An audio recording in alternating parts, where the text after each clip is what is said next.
Finally thoughts. So how do you feel about this? Is your first time playing Sentinels? It is complicated as balls. Yes. There's like so much upkeep.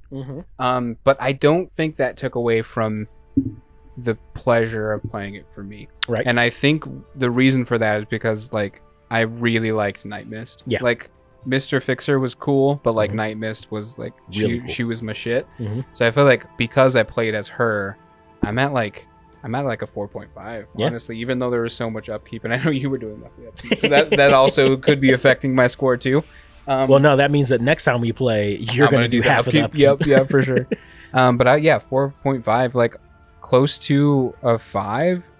Like I don't know, I would have to play it again to give it like a solid 5 because it's not like as I didn't have as much fun as like we did with the newspaper Fit to print. game. Yeah, Fit to Print. But I love the versatility. It feels like everyone can do like Something specific different. things, like different things, which is super cool. So yeah, 4.5 for me. So Real fun. I'm very vocal on this channel about how much I love Sentinels. And to give you some information, so they had the original Sentinels game, card game. They came out like years ago. They had a whole bunch of expansions for them, and then they did like a digital one. They even have another board game that's coming out that's like we actually play the heroes and we're moving through the city to try and save it, that I backed as well. Cool. And then this is the definitive edition where they took all of the years that they've like done corrections and stuff, and then they made like this is the right way to play the game. Okay. So this is like years of them fixing problems. So I'm very vocal about how good these are. Playing this, even though I hate setback, much like how Mark said, like the characters can give you make or break the game for you. I hate setback. But outside of that, I really liked Expatriate because much like the character in the other one who's like Batman, like I love things where you get items and that's your thing. So like for her, it was guns, and the guns and the ammo could like really work well together. I loved her play style of being able to buff her up with all the spells and then do like really strong damage and even damage herself, but then redirect it. Like it's really cool. This is an easy 5 for me just because it does what it sets out to do. Yep. It made us feel like we were losing for so long. And this is the easy one. Yep. But look, none of us got below 10. That's true. And like it kept just shitting on us, but then like None like of us you got said, below none of us 10. got below 10. Yeah. We had ways to heal. So like this is a good way to start because you get that feeling of I have to fight so much. How can the hell can we win? Yeah. She has 70 hit points. We haven't done anything to her. Yeah, I was And then like we I win. was panicked, man. I was like, oh fuck, we're gonna lose in like 3 turns. But then no, yeah, we shit And on there her. is something because like you know there's like 3 other heroes and like 4 other or 6 other bosses. The way that it works is all heroes can fight anybody. Some heroes fight other heroes villains better. Okay. And it's usually their pairs. So like Setback was good against her because he could destroy unlucky cards. Yeah. Regardless of if they were hero or villain. So that was a good thing. I know we messed up a couple of times on dealing ourselves damage on her other side, but which I think I mean every time.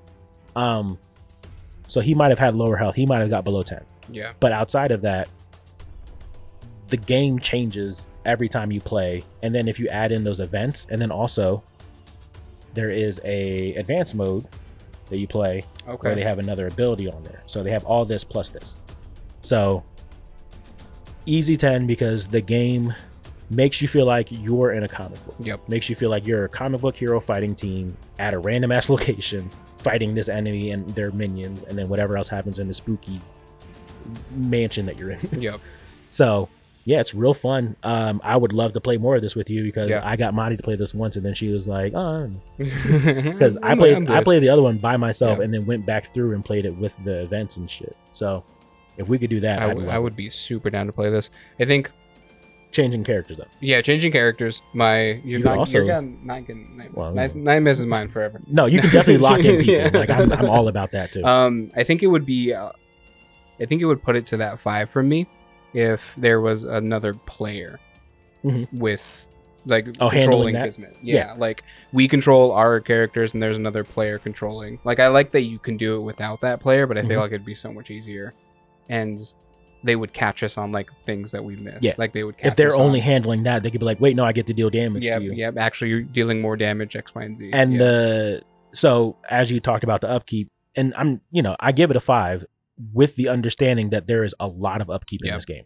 And we got lucky because the base game, which we could have used these for like the other things, but like, +1 damage dealt by this target. Okay.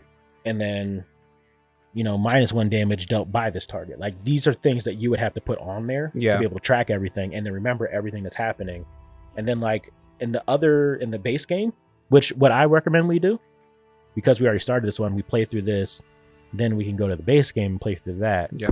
Because you can use the heroes in the base one. Obviously, cool. Like Setback's ability would, like, if we were going to use him, would only be good for him because there's no one in the other one that gives you unlucky or lucky cards. Okay. But he still works in there because he gives himself unlucky cards.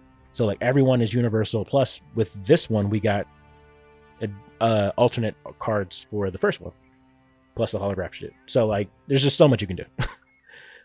So anyway, thank you all for watching. Please remember to like, comment, and subscribe, and check down below for a way that you can support us on Patreon or YouTube membership. And I highly recommend you play Sentinels of the Multiverse. Bye. Bye.